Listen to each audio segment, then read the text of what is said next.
Lisa Martinez stared at her screen in the quiet communications room of the Terra's Edge. The numbers kept changing, but they made no sense. She had been tracking space signals for 7 years, but this one was different. It was weak, almost dead. Coming from somewhere far beyond the known star maps, she pressed her fingers against her temples and looked again. The signal was real. Someone was calling for help from the darkness of space, from a place where no ship should be able to survive. "Computer, clean up the signal," she said softly. The computer worked for several minutes. Slowly, the static cleared away. What came through made Lisa's blood run cold. "We are the last," the voice said in broken galactic common. "Our children evolve in what once gave us life. Any who can survive the journey to our cursed system, please help us die with dignity." Lisa's hands shook as she saved the message. She had heard many distress calls before, but none like this. The voice belonged to someone who had given up hope. They were not asking to be saved. They were asking for someone to watch them die. She stood up and walked quickly through the ship's corridors.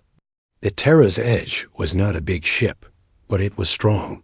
It had been built to explore the dangerous parts of space that other ships could not reach. Captain Jake Morrison had chosen his crew carefully. All 43 humans on board were tough, smart, and ready for trouble. Lisa found Captain Morrison in his office, reading reports from Earth. He looked up when she entered. Morrison was a big man with gray hair and tired eyes. He had been fighting wars among the stars for 20 years. "What is it, Martinez?" he asked. "Sir, we have a distress signal. It's coming from the Kethmoran Nebula." Morrison's face went dark. "That's impossible. Nothing can survive in there. The radiation would kill any crew in hours." "I know, sir, but the signal is real. And, sir, I think I know who sent it." Lisa played the message. Morrison listened without moving.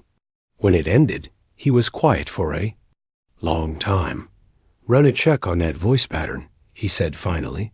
Lisa had already done that. "It's Villari, sir. The computer is sure of it." Morrison stood up and walked to the window. Outside, the stars looked cold and distant. "The Villari," he said quietly. "I remember them. They helped human ships when we first came to this part of the galaxy. They gave us food and fuel when nobody else would. Yes, sir, they were always kind to humans. And now they're dying." Morrison turned back to Lisa. "You said the signal came from the Kethmoran Nebula?"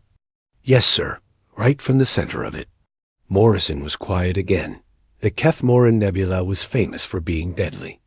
It was full of radiation storms and gravity wells that could crush a ship in seconds. The space around it was filled with the wrecks of ships that had tried to pass through it. "Sir?" Lisa said carefully. "Are we going to help them?" Morrison looked at her. "Martinez, that nebula has killed everything that went into it. 17 different species have sent rescue ships. They're over the years. None came back. But, sir, we're different. We're human." Morrison almost smiled. "Yes, we are." He touched a button on his desk. "All senior staff to the bridge, now." 20 minutes later, the senior staff of the Terra's Edge sat around the conference table. Morrison played the Villari message for all of them. Dr. Nina Foster, the ship's doctor and scientist, spoke first. "We have to help them. The Villari are good people. They never hurt anyone." "It's suicide," said Chief Engineer Carlos Webb. "That nebula will cook us alive." "Maybe," said Morrison. "But maybe not. Our ship was built for places like this.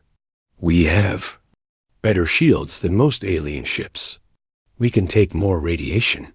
Security Chief Ben Harper nodded. "The captain's right. We've been in bad places before. We always made it out. But this is different," Webb said. "This is the worst place in known space."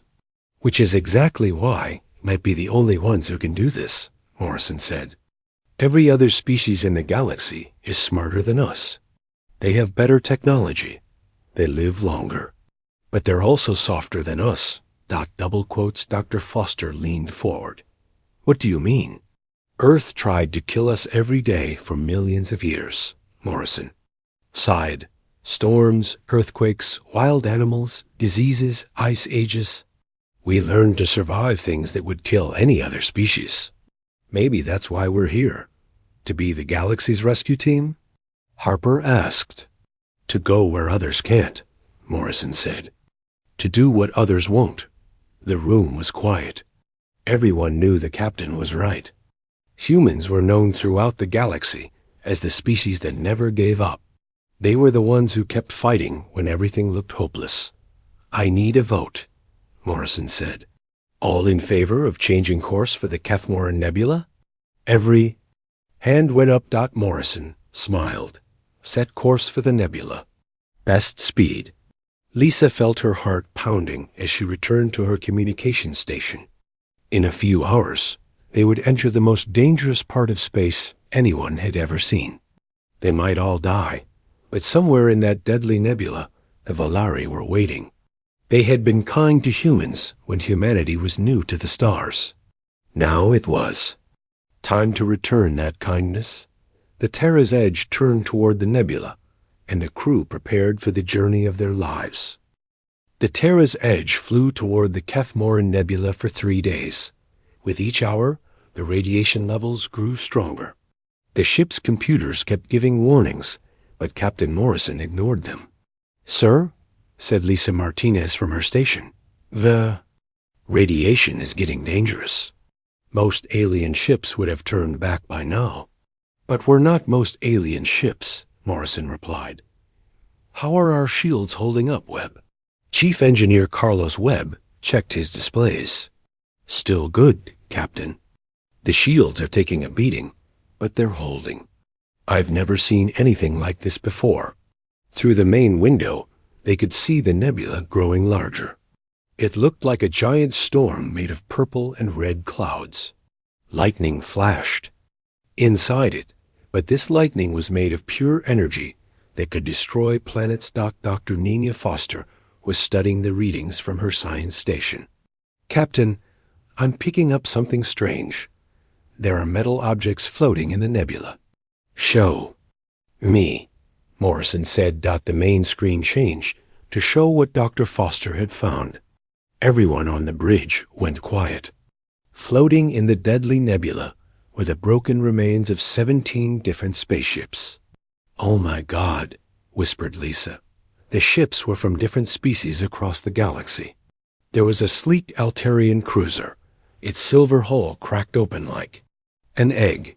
A massive Corvan battleship floated nearby, its thick armor melted by the radiation. The smallest ship was from the Pixie people, a tiny race that lived in the outer rim. They all came here to help the Valari, Dr. Foster said softly, and they all died trying. Security Chief Ben Harper stood up from his chair. 17 ships, 17 crews, all dead because they tried to do the right thing. Morrison stared at the graveyard of ships. Each one represented hundreds of beings who had died trying to help others. Run a scan on each ship, he ordered. I want to know how they died. Dr. Foster worked at her station for several minutes. The radiation killed them all, she said finally. Their shields failed, and the energy cooked them alive. The metal in their ships couldn't handle the heat. How long did they survive? Morrison asked. The longest was the Corvan battleship. They lasted maybe 6 hours before their shields gave out. The others died much faster. Webb looked at his own readings. Captain, we've been in the nebula for 8 hours now. Our shields are still holding strong. Morrison nodded. Keep monitoring. Everything. We're not out of this yet. As they flew deeper into the nebula, the radiation grew even stronger. The ship shook as energy waves hit them. The lights flickered, and the computers gave more warnings. Sir, said Lisa, I'm getting new readings from the Valari signal. It's much stronger now. Put it on speaker, Morrison ordered. The new message was clearer than the first one. They could hear the sadness in the Velari voice. "We know you probably cannot reach us," the voice said. "Many good people have tried and died. We do not want more death because of us. But if anyone can hear this, please remember us. We were called the Velari. We loved our oceans and our children.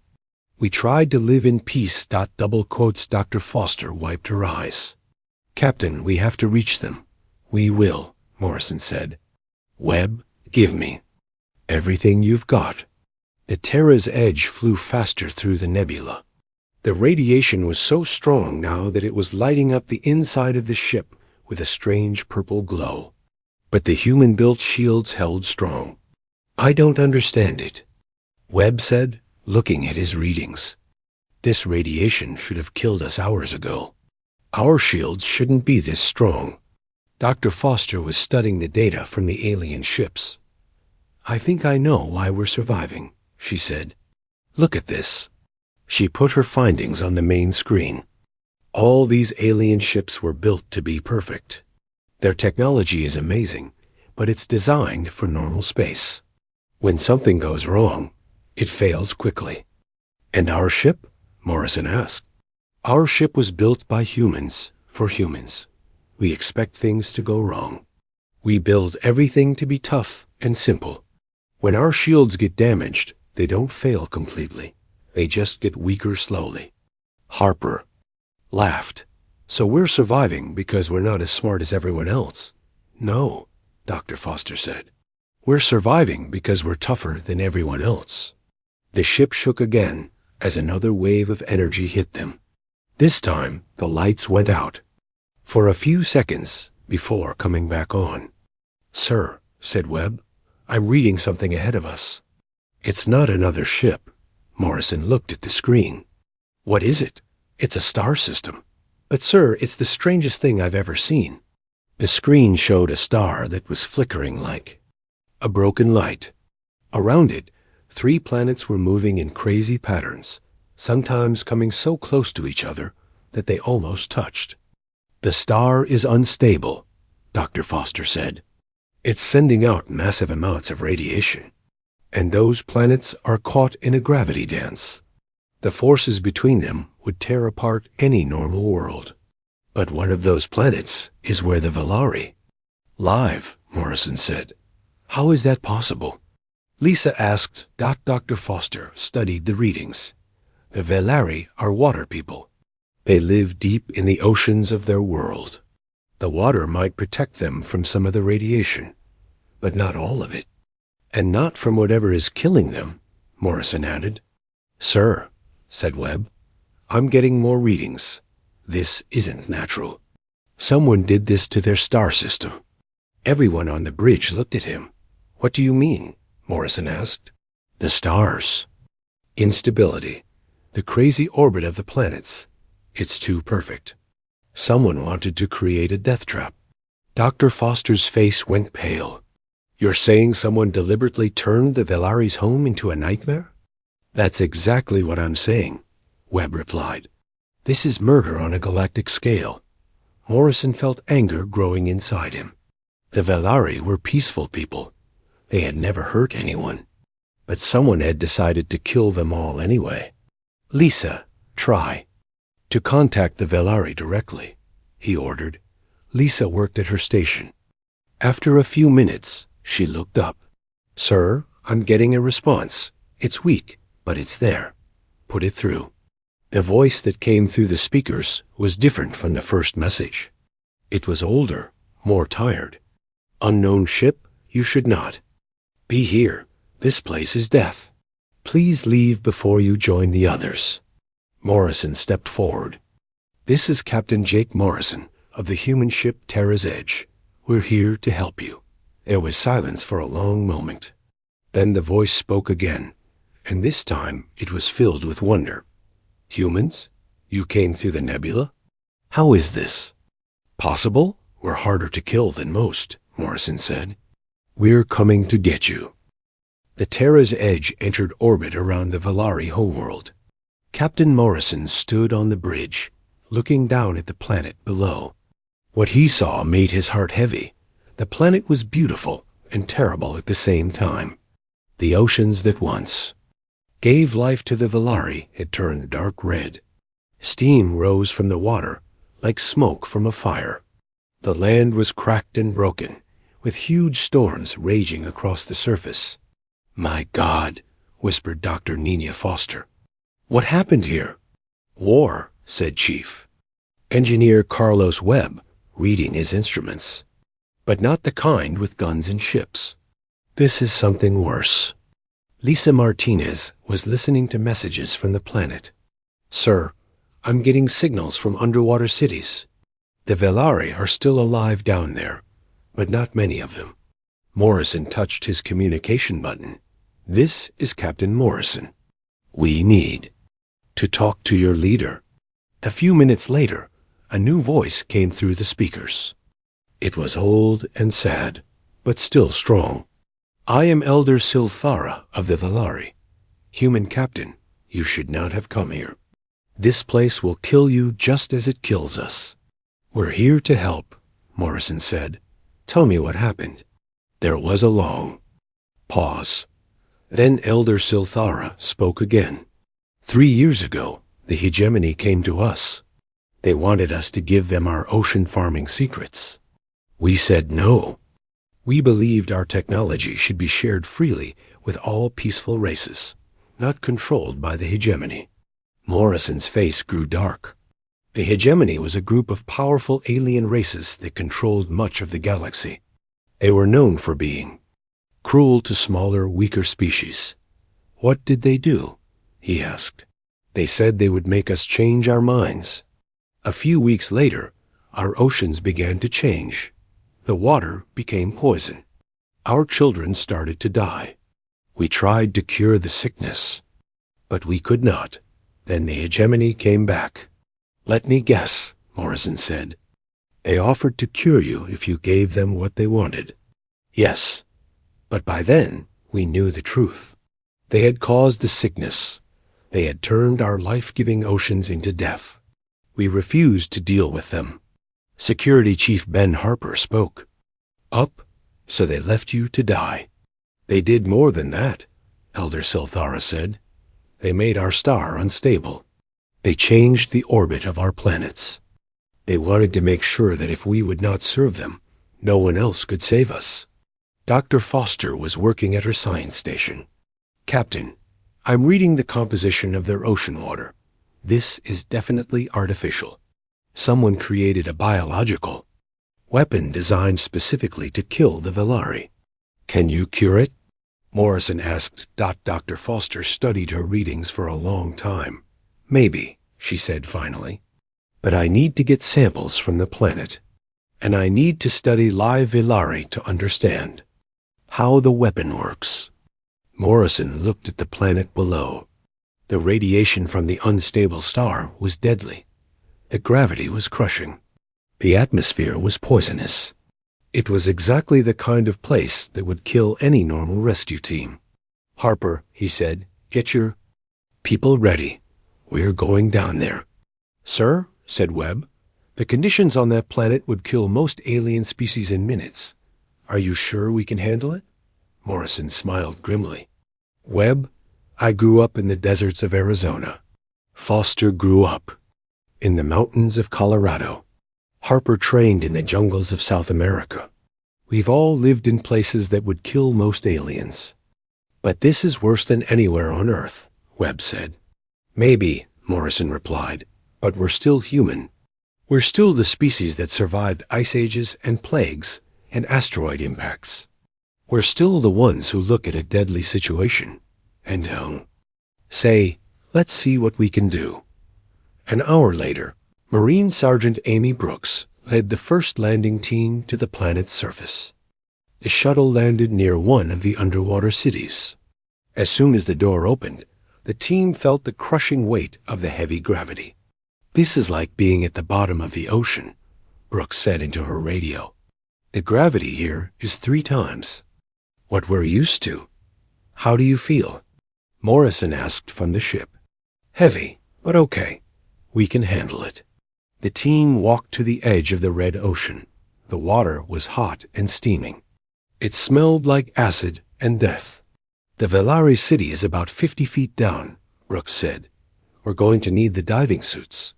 The diving suits were another example of human engineering. They were thick, heavy, and ugly compared to the elegant suits used by other species. But they were also tough enough to handle almost anything. Brooks and her team went down into the poisonous water. The diving suits protected them from the acid, but they could see the damage it was doing to the metal parts of their equipment. "We're at the city entrance," Brooks reported. "I can see the Velari." What she saw broke her heart. The Velari were beautiful people who looked like a cross between dolphins and humans. They had smooth skin that changed color with their emotions, and large, gentle eyes. But these Velari were sick and dying. "They're so weak," Brooks said. "Some of them can barely move." Elder Silthara met them at the entrance to the city. Despite her age and sickness, she stood tall and proud. "Welcome to what remains of our world," she said through a translation device. "You are the first beings to reach us alive. We're going to get you out of here," Brooks said. Elder Silthara's skin changed to a sad blue color. "There is no cure for what kills us. We have accepted our fate. We only ask that you remember us when we are gone. We're not giving up on you." Brooks said. Back on the ship, Dr. Foster was studying the samples Brooks had brought back. What she found made her excited and scared at the same time. "Captain," she said, "I think I've found something. The poison that's killing the Velari is designed to attack a specific protein in their blood. But humans have a different protein that seems to neutralize the poison." "What does that mean?" Morrison asked. "It means human blood might be able to cure them. But it would take a lot of blood, more than we can safely give." Morrison was quiet. For a moment, how much blood? Each Velari would need regular transfusions, maybe once a week. And there are thousands of them down there. Could we do it? Morrison asked. Dr. Foster looked at him. "Sir, it would be dangerous. We'd be giving so much blood that we'd all be weak and sick. And we'd have to stay here for months to keep treating them." Morrison looked around the bridge at his crew. They were all listening to the conversation. "I need to know," he said. "Are you all willing to risk your lives to save the Velari?"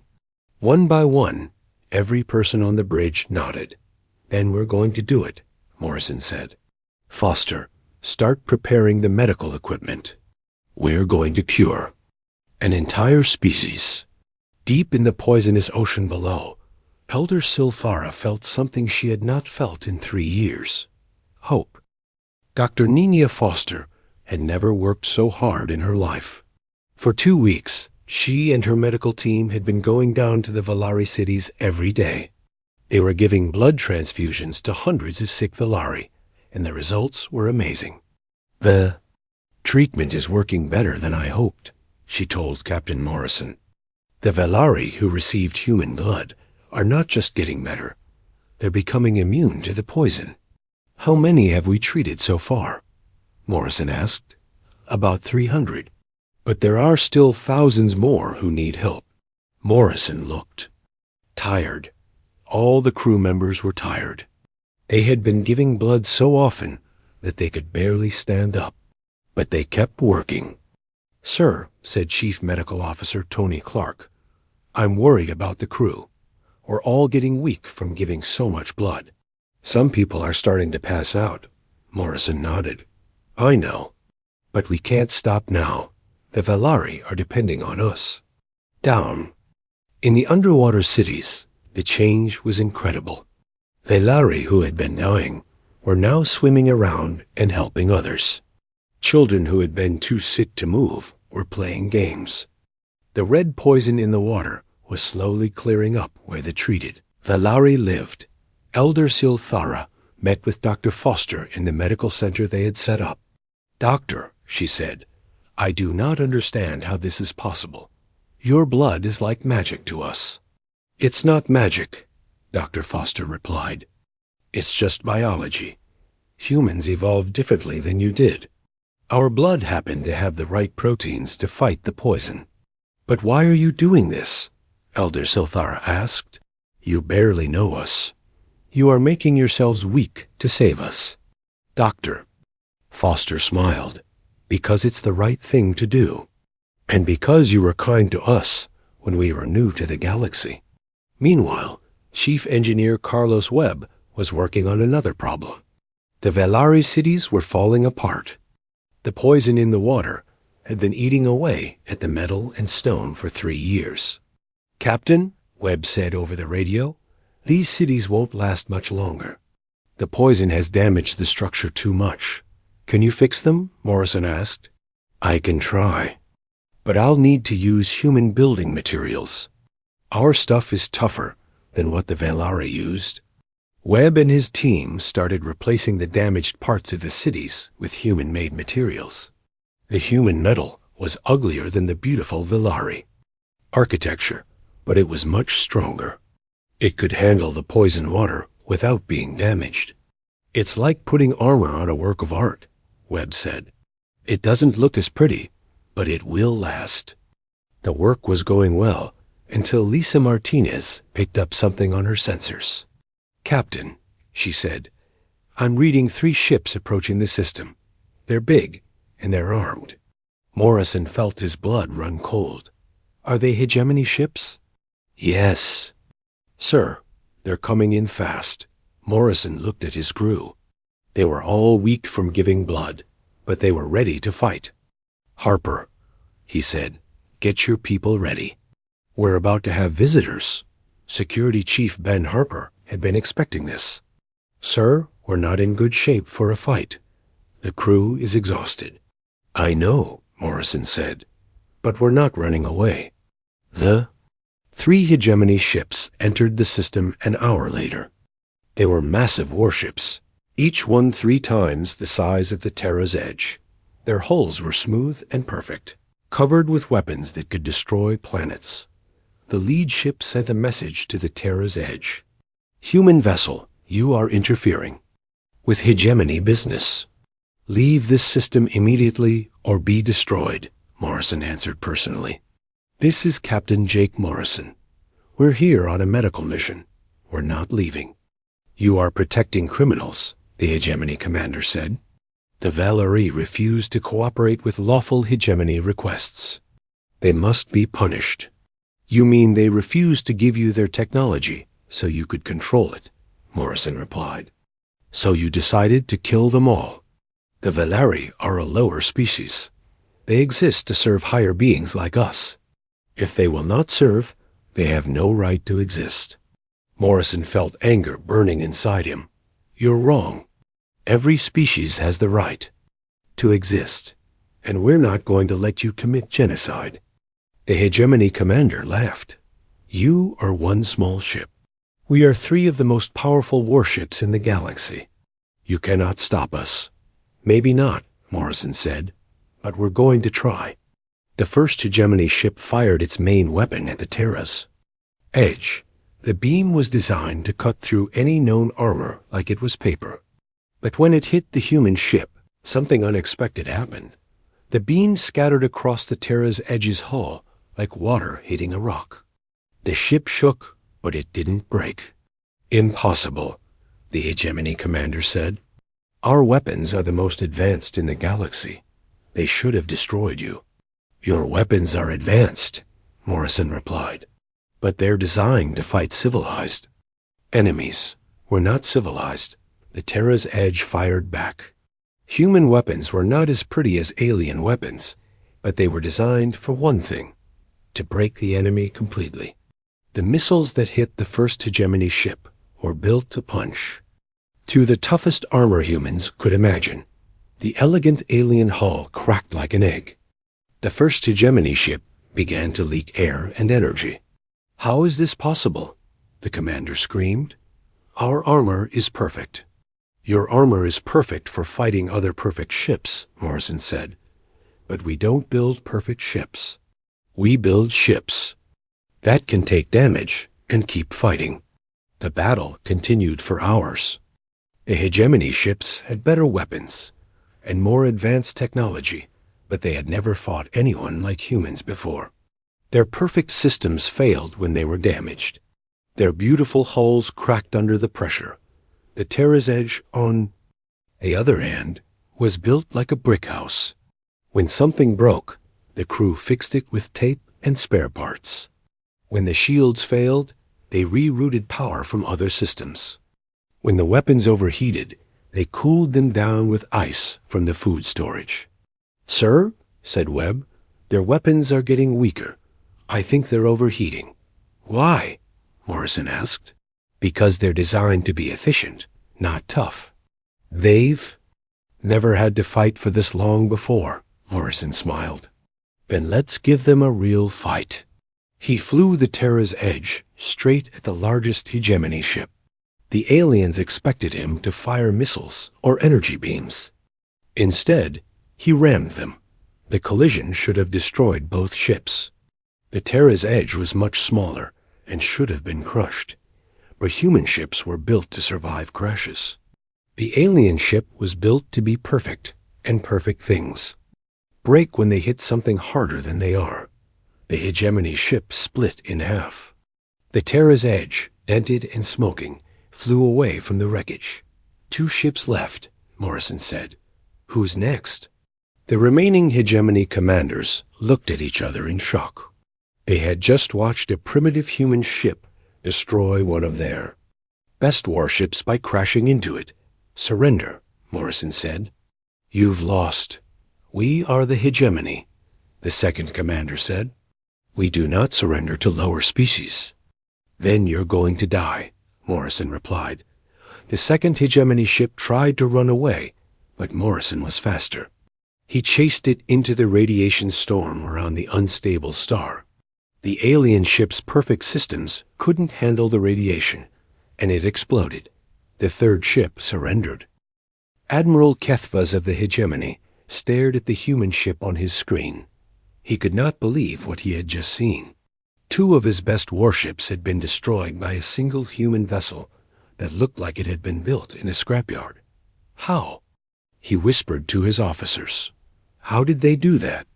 Captain Morrison's voice came over the communication system. "Admiral, this is your last chance. Surrender now or join your friends." Admiral Kethvas looked at his weapon displays. All of his most advanced weapons had failed against the human ship. His perfect armor had been useless. His beautiful technology had been beaten by crude human engineering. "I surrender," he said quietly. "Good choice," Morrison replied. "Now, you're going to help us fix what you broke." "What do you mean?" "You're going to help us repair the Valari star system. You're going to undo the damage you caused." Admiral Kethvas felt confused. "Why would you want to fix it? You have defeated us. You could take our ship and leave." "Because that's not who we are," Morrison said. "We don't just win battles. We fix problems." Over the next 3 months, the most amazing thing happened. The surviving hegemony crew worked alongside the humans to repair the Valari homeworld. They used their advanced technology to stabilize the star and fix the planetary orbits. The humans used their practical skills to rebuild the cities and clean the oceans. Dr. Nina Foster continued her medical work. Every Valari on the planet received the human blood treatment. Not only were they cured, but they became resistant to similar biological weapons. "It's incredible," she told Captain Morrison. "The human blood has changed their immune system. They're actually healthier now than they were before the attack." Chief Engineer Carlos Webb worked with Valari scientists to rebuild their civilization. The new cities were a mixture of beautiful Valari art and tough human engineering. They were stronger than anything that had existed before. "We're not just rebuilding," Webb said. "We're building something better." Elder Silvafara met with Morrison on the day the repairs were finished. The ocean around them was clear and blue again. Young Valari swam through the water, playing and laughing. "Captain Morrison," she said, "I do not know how to thank you. You have given us back our lives. You don't need to thank us, Morrison replied. You were kind to humans when we needed help. We're just returning the favor. But you risked everything. For us, you could have died. Morrison looked out at the healthy ocean. That's what people do for each other. We take risks to help others. Elder Siller's skin changed to a warm golden color. The galaxy does not know what humans really are. They think you are primitive and violent. But we know the truth. You are the most noble species we have ever met. We're not noble, Morrison said. We're just stubborn. Before the Terra's Edge left the Velari system, Elder Silthara gave Morrison a gift. It was a small device that contained all of the Velari's knowledge about ocean farming. This is our most precious technology, she said. We want to share it with humanity. Not because we have to, but because we want to. Are you sure? Morrison asked. The hegemony wanted to control this knowledge. You want to share it with others. That is the difference between conquerors and heroes. As the Terra's Edge prepared to leave, Lisa Martinez received dozens of new distress signals.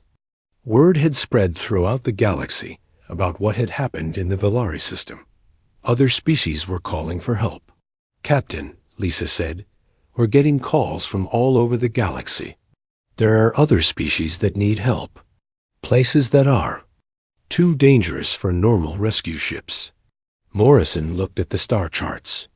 Each signal represented people who were suffering, people who needed someone brave enough to help them. Plot a course for the nearest signal, he said. Sir, said Security Chief Ben Harper, are we really going to do this? Are we going to become the galaxy's rescue service? Morrison smiled. Harper, what else are we going to do? We're humans. We're the species that thrives in places that would kill everyone else. We're the ones who keep fighting when everything looks hopeless. But there are so many signals, Harper said.